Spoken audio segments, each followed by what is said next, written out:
Hi, and welcome to the Connection Effect Aftershow. Last week, we released an episode called Putting a Number on Happiness.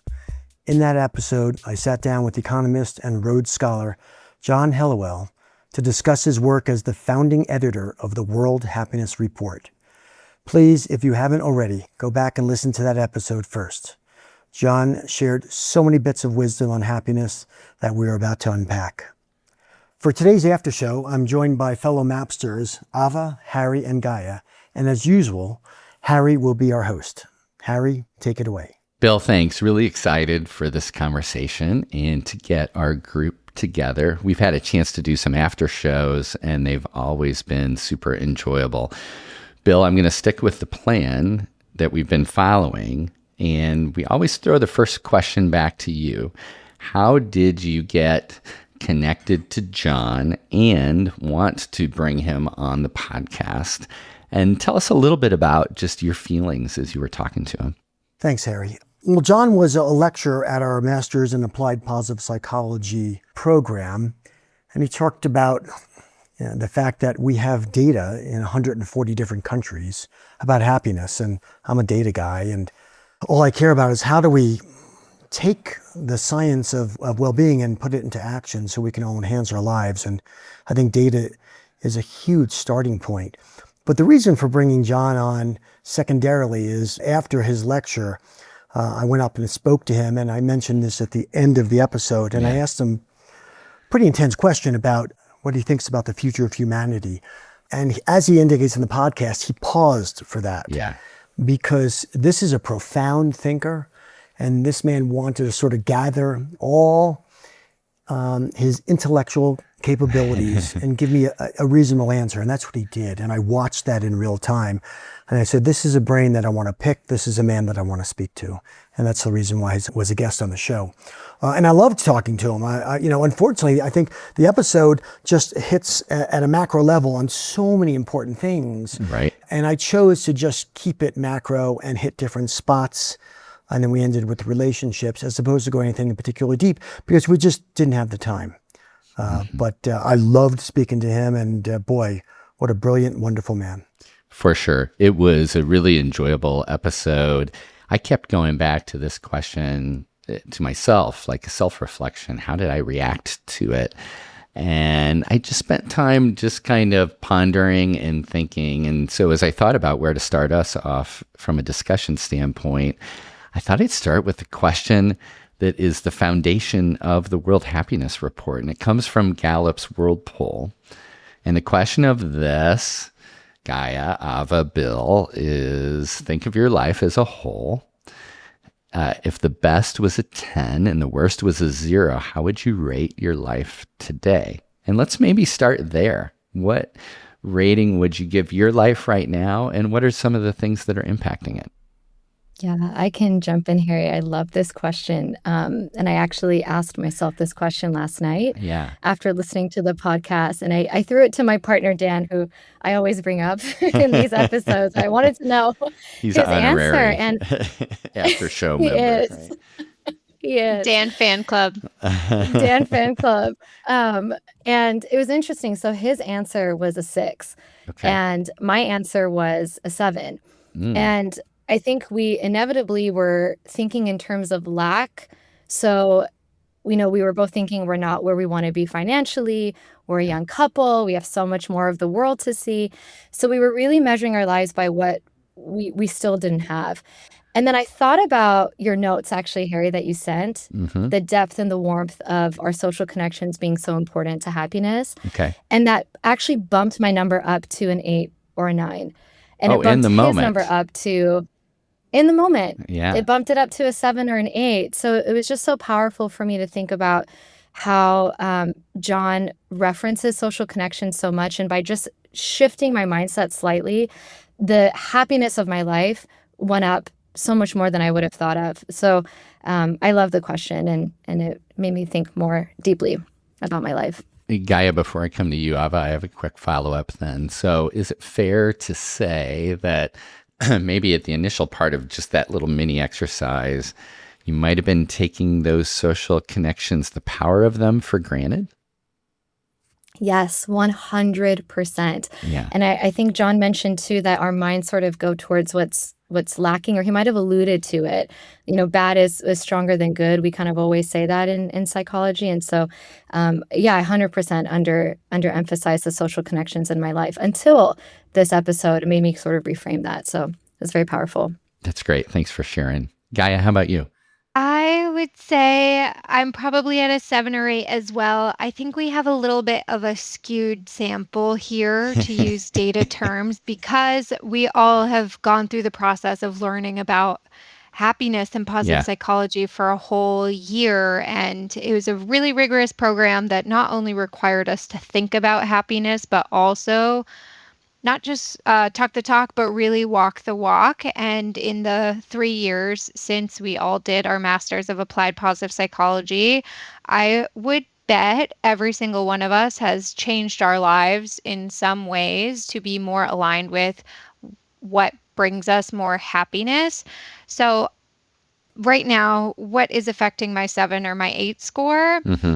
I have friends in town with their dogs. And some of those friends include my partner Leaf's best friend, and they've known each other since they were 3 years old. And I Wow. really value the depth and length of their friendship. I am closing on a house in 2 days that is really, really special. Wow. Yeah. And that feels so damn overwhelming, and I'm really in the middle of it right now. So it is like a really complex experience where I have all of the stress, I have all of the overwhelm, I have all of the difficult conversations, and also I feel so much pride in the fact that I'm at that stage in my life. I'm considering getting married, and I really recognize the fact that I have come really far as a person, and I've kept the things that I loved about myself, and I'm trying to grow in a lot of ways too. So I keep a garden. Like, I get outside. I have plenty of time to do the things that I want to do. And what interests me about this episode in particular is that John Helliwell is an economist by Mm-hmm. trade. Mm-hmm. So there's a really interesting overlap between money and happiness in the way that he thinks about data and populations. And that's something that we would often separate in MAP, because we've all learned that the answer to the question, does money buy happiness, is really much more nuanced.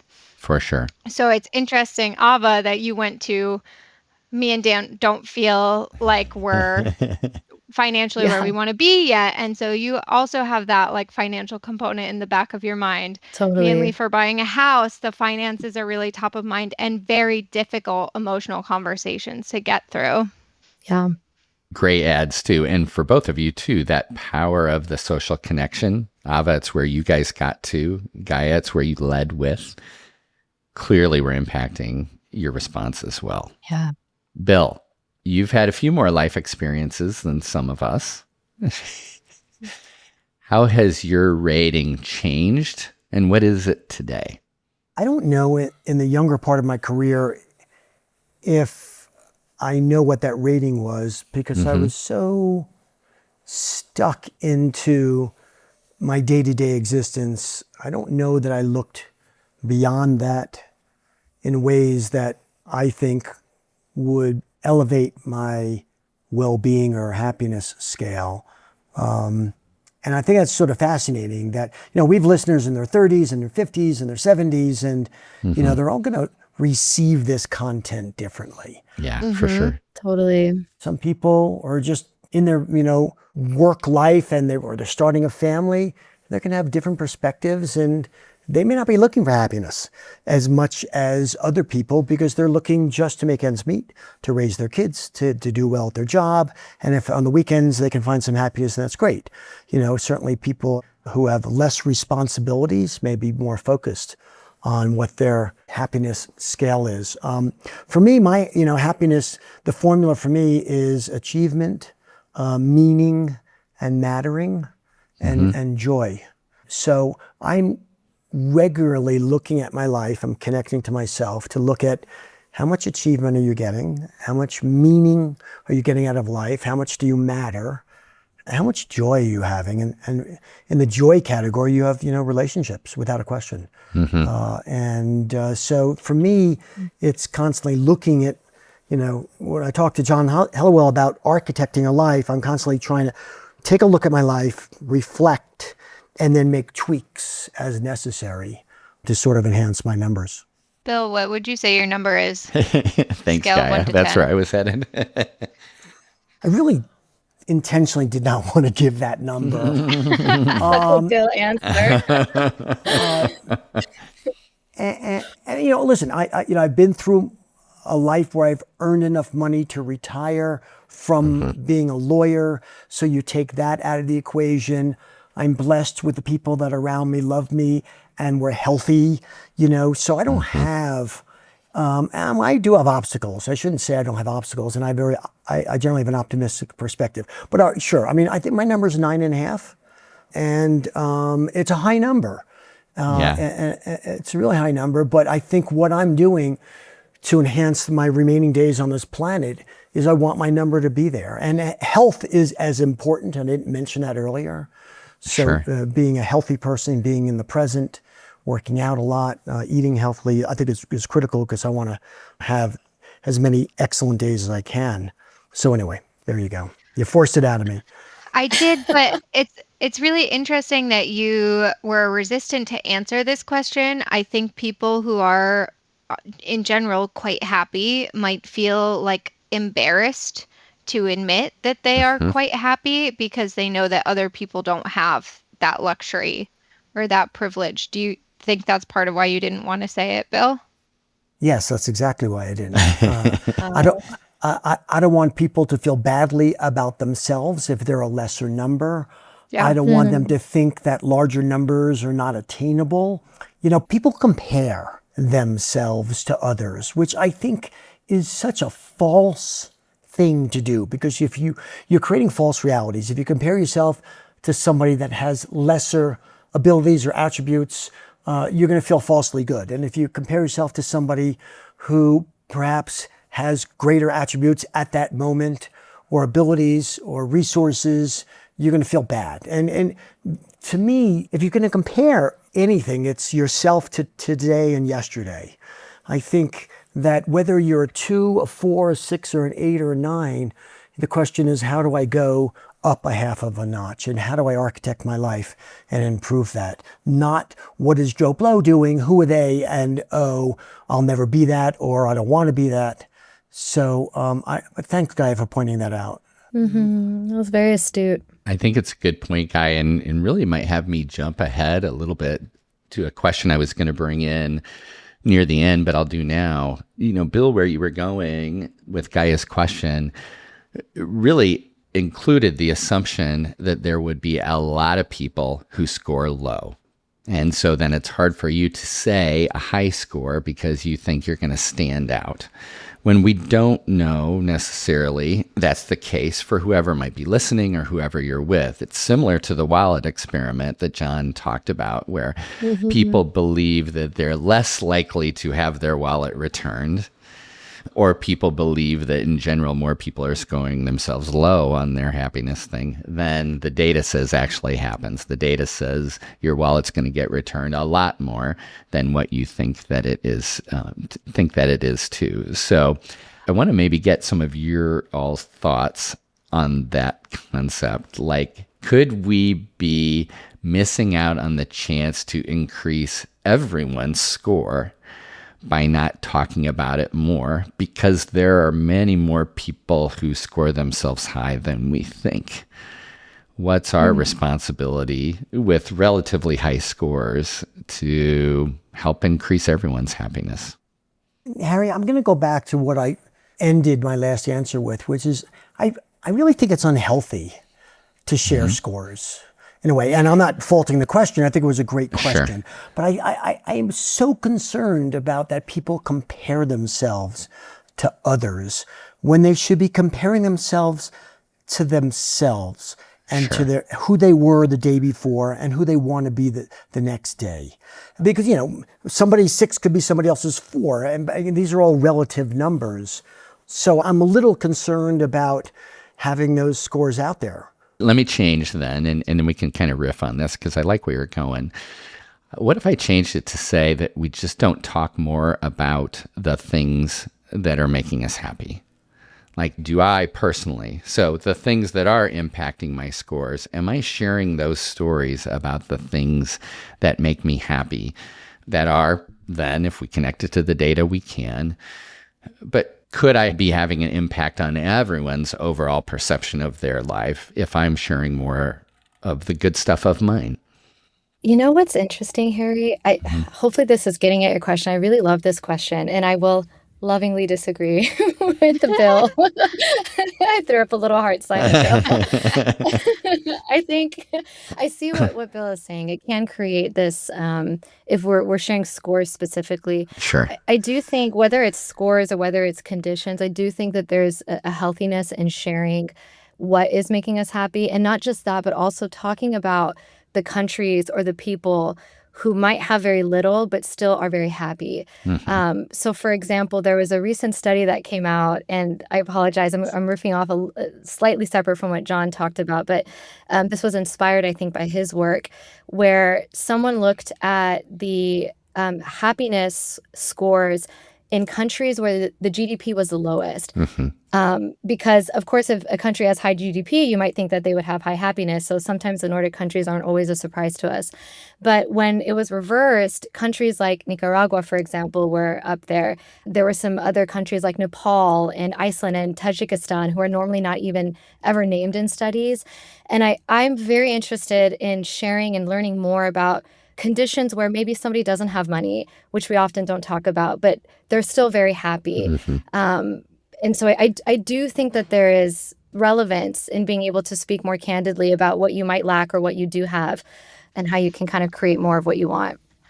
I just want to jump on that. Yeah, I absolutely love what you just said because, yes, I don't like comparative, but if you basically say somebody else or another country or another group had this score and it was based on these 4 or 5 elements. And I think, Harry, that's where you were going with this, which is, Right. can we learn better about not just the raw number, but the different pieces that comprise that raw number? And then could we maybe emulate those behaviors and then have better happiness? I absolutely love that. And Harry, to your point, a lot of people don't appreciate that the number of relationships they have and how much it enhances their well-being. And I think just reports like the World Happiness Report and discussions like this may make some people go, wow, I'm a lot better off than I realized. Look at all the friends I have. Look at the warmth I have. Look at the interactions I have. So for that reason, I love hearing about other people's happiness and what comprises it. I have to say, we often speak with people in our lives about our grievances, and I think that's really important because you can share your inner world with people. I don't know if we're often talking about our wins, our blessings, like counting our blessings to each other.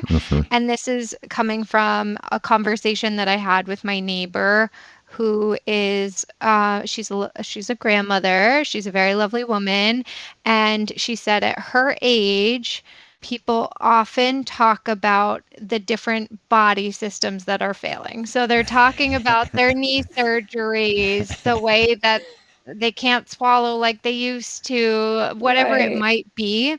And I said, what if you had a rule when your friend comes to town that you're not going to talk about those things? You're going to choose to talk about other things that are going on in your life or the positive things that have happened to you. And she said, oh, I might try that. And so it's very possible that with our friends, with our loved ones, we get stuck in our grievances and not as much celebrating what is going really well. And I think that's the negativity bias, but that's also the reason why I love weddings and why I love birthdays and why I love funerals, because they're all opportunities to strength spot somebody and say, hey, I love you, and here is why, regardless of what phase of life it is. It's beautiful. That's great, Gaia. And all of those things you said too are in ways they're celebrations of the good things of life. Absolutely. And that might be a part of those countries that have low GDP and still have high happiness. They could have lots of national holidays where they get to celebrate and come together with friends and family. They might have really strong cultural expectations, I don't know, around family, around friends, around community. And they also might have more time for leisure in their day to day, where they get to choose how much, once their workday ends, then it is their leisure time and they get to choose how they spend it. So there's a lot of different factors that could go into that. And it's important to measure happiness because we can see what countries are doing really right when it comes to happiness. Gaia, you're spot on. I was just going to say those were the dimensions. If I remember correctly, it was a lot of it was on social connections, leisure time. And I think what I loved about that was that it's getting us away from the assumption that just because somebody is financially lacking or lacking in certain areas means that they're automatically unhappy if they don't have certain privileges. So yes, +1 to what you said. You know, when I visited Vietnam a bunch of years ago and traveled the country for about 2 weeks, and it's certainly a low GDP country, I was shocked by the level of happiness in the culture. Every guide we interacted with, I tried to understand and I asked, but at the end of the day, to me, it came down to one significant thing, which is that they have vertical living there. So essentially, the kids live with the parents, live with the grandparents, live with the great-grandparents. And really, that's what John Helliwell is really talking about, is social interactions with family and friends. People don't appreciate how significant it can be. And these are happy families. I mean, for those of our listeners out there, they're like, oh my gosh, the in-laws are coming over, or the cousins or whatever. Yeah, it can carry some drama, but boy, it is what makes the world that we have. It creates the meaning of our lives, our family. And I think it shouldn't be underestimated. The power of it is undeniable. So John gave us 4 subset questions that most impact the primary driver of the World Happiness Report. And these 4 questions go like this. The first one, do you have someone to count on in times of trouble? 2, is corruption in business and government an issue? 3, to what extent do you feel freedom in making key life decisions? And then the last one, what's your own level of generosity? And so I think I'll continue the discussion and ask you all, which one of those do you feel you have the most power to impact?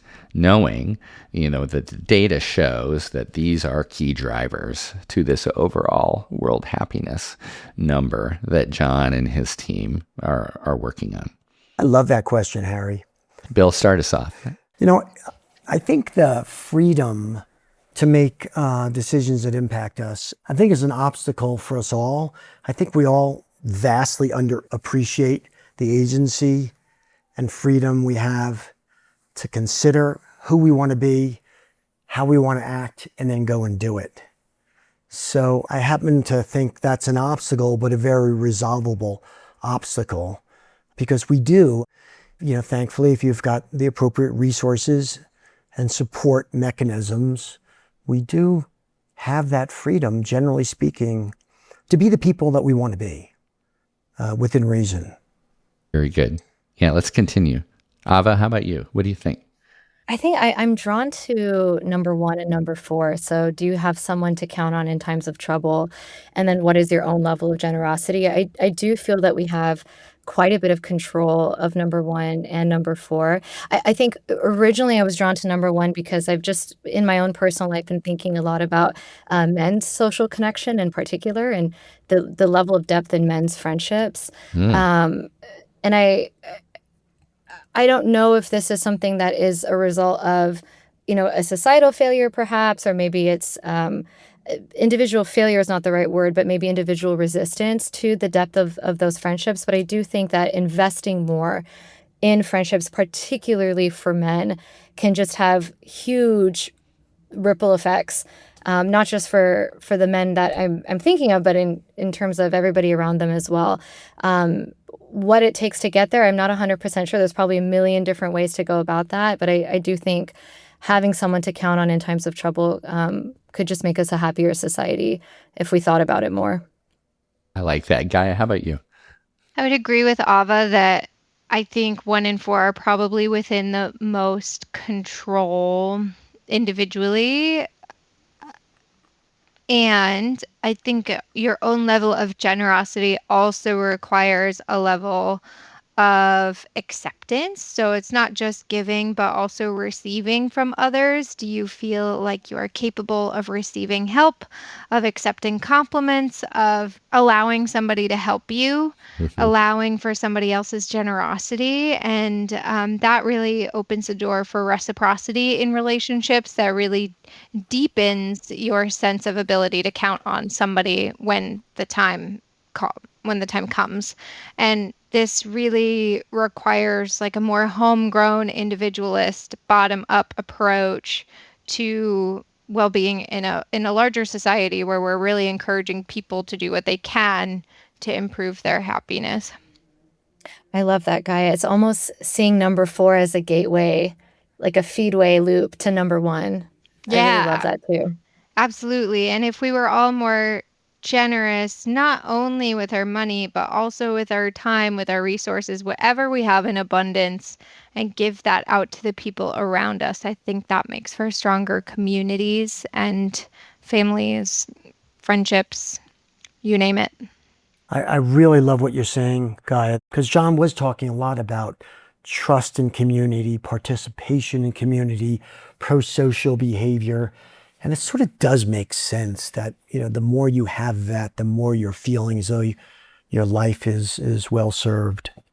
What's interesting to me as I was looking at this list is the fact that number 2 is corruption in business and government, an issue, came onto that list. And as I reflected on it, I found myself thinking, am I doing enough? Am I involved enough with the power I do have? I am blessed, Bill, where you started us, to have some freedom to make some decisions on where I spend my time and energy.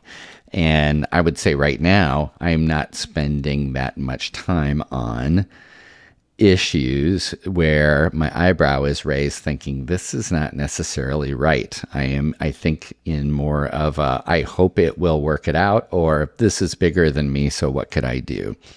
And I've found that the realizing that the data shows that question plays a huge impact on this overall world happiness thing that I do believe is an important goal for us to have, has got me reflecting a little bit different. What will I do or choose to do? I'm not quite sure yet, but this did focus me in a way that I don't think I had focused on before. Yeah, and Bill, really, too, if we think back of past episodes and even going all the way back to like Monica Guzman's too, right? You've been spending a lot of time on trying to help equip people to have conversations in areas like, number 2 is corruption in business and government, an issue, so that they can even go there and try to have a productive conversation about it. Would you agree? I think people who are concerned about things that are happening outside their individual world, so, in their community or politically, the powerlessness is something that can really cause great distress. And being aware of that and deciding, do I want to act on it? I mean, I do have concerns with a lot of my friends. Again, we have a negativity bias that read more negative news, or the news that's negative to them, than perhaps is healthy for them to do so. And I ask them, why would you do that? I mean, certainly you want to be informed, but do you want to act on this? And aside from being informed, if you're not going to act on it, do you want to go down the rabbit hole of making this your life? Because if you're having a lot of negative emotions and you're not doing anything about it, there's a detrimental aspect to your well-being. Again, I'm not saying that anybody should put their head under their covers based upon things that are happening in society. By no stretch. I applaud people that have a voice, that have action, but I find many people don't have a voice, don't have action, but they're sort of stuck down the rabbit hole of a negativity bias and reading about it and then complaining about it and being very anxious about it. And and then creating negative self loops cognitively and emotionally. I will say yes.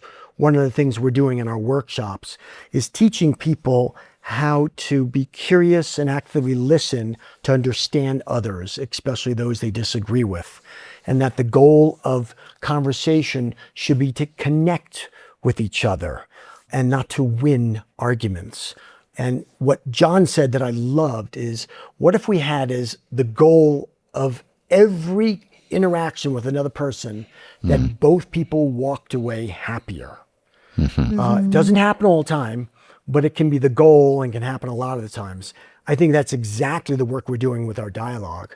Because, if you get two people together who really disagree and they're able to talk and both walk away happier, generally because they felt comfortable, that they learned how to understand, how to ask curious questions, how to listen, how to regulate their emotions. If both those people can walk away still disagreeing, but happier that they had that interaction, then we have an enhanced society. And that's at least the work that PCI's workshops is working to do. I like that. What a great mission. No doubt about it. And hard to argue how that then it can be applied to impact things after listening to John's episode too. I've got time for a couple more questions to close us out. And these are kind of meta questions, but that John and Bill talked about near the end of the episode. The first one is, can we architect our life to create happiness? So do we have agency to create happiness? And we've talked around this, already through our conversation, but I'm interested to hear more on that. How do you guys answer? Gaia, the yes. answer is yes, Hard stop. absolutely. Tell me more. I mentioned earlier that all of us have done this particular master's degree in applied positive psychology. And as a result of that, I'm pretty confident that all four of us have changed our lives to facilitate more happiness in our life. And I have learned so much, redirected so much. And yes, no question, people can absolutely become happier. Thank you for that, Gaia. I feel inspired. Ava, how about you? I would say yes. I love what Bill said about architecting our life to create happiness. I feel like without conversations like these and without studying happiness, we're sort of left to rely on our intuitions. Yeah. And then similar to what I shared at the beginning of the episode, even actually having studied happiness, when I thought about my life, the negativity bias crept in, and I was thinking about the money I haven't made yet, the countries I haven't traveled to, the achievements I haven't made. And so I think it's reminders like this that help us create healthy habits. To Bill's earlier point of emotional regulation, how to have better conversations that keep us at a baseline happiness that we might not normally have. So yes, 100%, I think we can and should architect our life around some of these concepts. I just want to interject really quickly because there's also a lot of misunderstandings about what will make our lives happier. And I think a lot of people assume that happiness will come when you make the money, when you travel to the countries, when you buy the really nice car that you've been aiming towards. And though I would say traveling to great countries, that's an experience that will lead to stronger memories and bonding. And that is absolutely more likely to bring you some more happiness, but something like material items and salary may not. Yeah, it reminds me of the Lamborghini study where the more Lamborghinis, what was it that John said, the less happy people were. So couldn't agree more, Gaia, 100%. Harry, I'm struck by the simplicity almost of this complex area of how we enhance human flourishing. And the simplicity is so often in just a word or two. And for John Helliwell and his work, it's personal interactions and relationships, which sort of has been well discussed and studied. But we haven't talked that much actually about that. So I want to say two things. One, strangers. Connection to strangers. So Helliwell says a stranger is a friend you haven't yet met. And you can go out there, and sit next to somebody on the bus and strike up a conversation. And that does create joy. That creates some more meaning, a sense of belonging. Joy creates other emotions and other resources. And if anybody's interested, you can look up the broaden and build theory of positive emotions. But those one-offs are cool. But I would challenge people to go the next step, which is go out one day and just be that Ted Lasso guy, or from the older folks, the Mr. Rogers or the Gomer Pyle, that friendly person that interacts with everyone they see, and just be genuine and have that day, and then come back and reflect and maybe write a journal. I would be surprised if you weren't profoundly impacted by that experience. So I think we completely underestimate the brilliance and the opportunity, the abundance that interactions with strangers can have. That's the first thing, strangers. But how about friends? As a result of the pandemic, 7 high school friends and junior high school friends we reacquainted.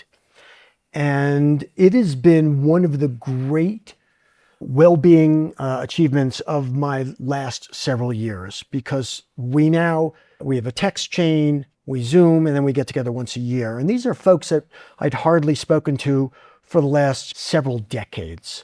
And the reason why, for me, they're so important, I think for most, it's because it's not just the relationship, not just the memories, but it's the shared experiences.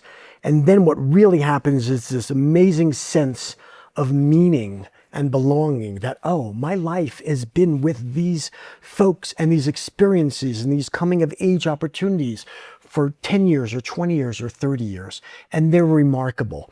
And the key thing is, and going back to agency, we all have that. I have so many friends who say, oh my God, you still hang out with your old high school friends. I'm like, you can too. It may be odd to reach out to them, but just reach out to 2 or 3 of them and have a Zoom, and you'll be amazed at what then happens. So to me, these social relationships, not the number of Facebook friends we have, but the actual interactions that we have, dramatically will impact your sense of well-being. No doubt. Bill, thanks for that. And 2 message points from the episode that kind of highlight that. John spent some time talking with you about how they asked the question, have you helped a stranger in the past 30 days?